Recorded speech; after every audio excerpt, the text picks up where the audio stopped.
Hello, I am Kudrat from Legal Advice Guru, and I have come up today to enlighten our viewers about the provisions relating to discharge from criminal provisions under Indian Penal Code.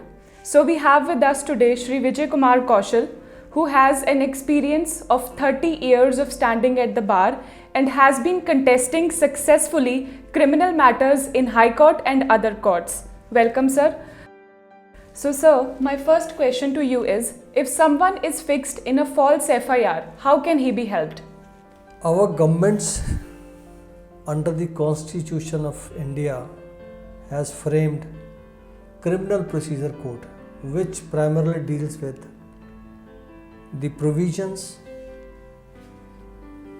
how to deal with the registration of FIR, what are the procedures to be adopted thereafter.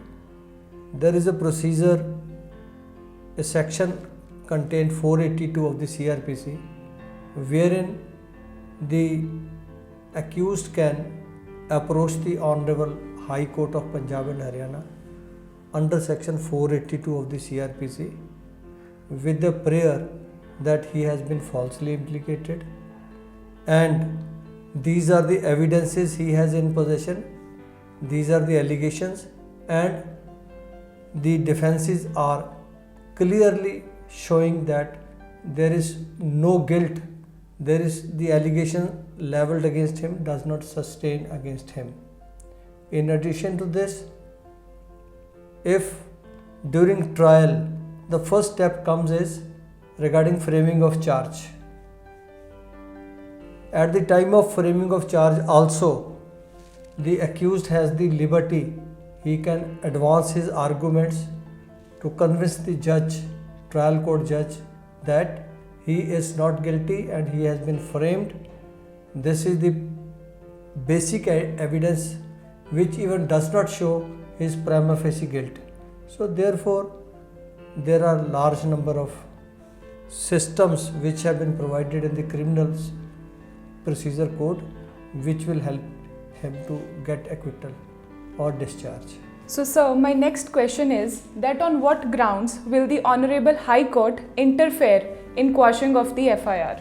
The law has been very well settled by the Honorable Supreme Court of India in a case versus State of Haryana versus Bhajan Lal, wherein it has been mentioned by the Honorable Supreme Court that where the allegation levelled in the FIR or in the complaint, even if it is read in its entirety, do not make out any case on prima facie basis against the accused, then 482 can be invoked. And where the allegations levelled in the FIR and in the complaint do not disclose the ingredients of a cognizable offence and the allegations make out only a case which is non-cognizable and has to be tried by taking a permission from the concerned magistrate by the police. In such eventuality also the FIR can be quashed. Allegations and the evidence collected by the police officer do not disclose the commission of any offence. It is also one of the grounds wherein 482 can be invoked and the FIR can be quashed. Another ground is where the allegations levelled in the FIR are so absurd and so improbable that a ordinary person of ordinary prudence will not come to the conclusion that such an offence can happen. This is also one of the grounds.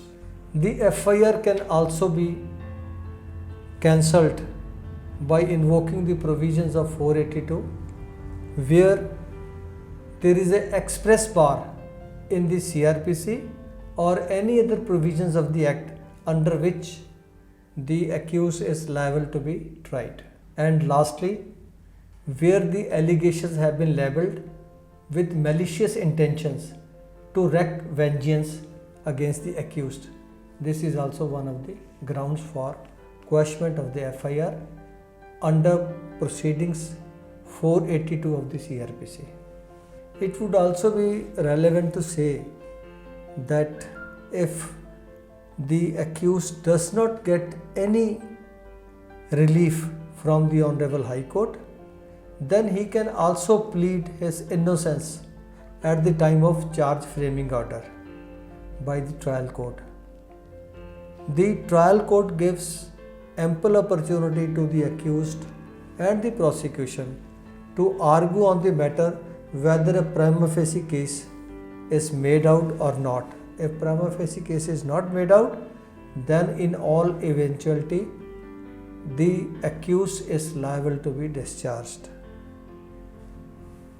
Thereafter also, when the detailed trial is conducted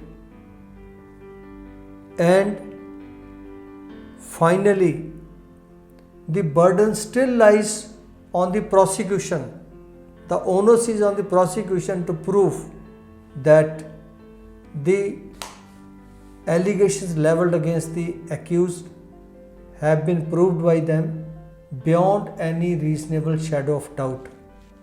If this element is missing in the evidence, in that eventuality also the accused is liable to be acquitted by granting him the benefit of doubt. Thank you, sir, for sparing your valuable time for our viewers. Thank you.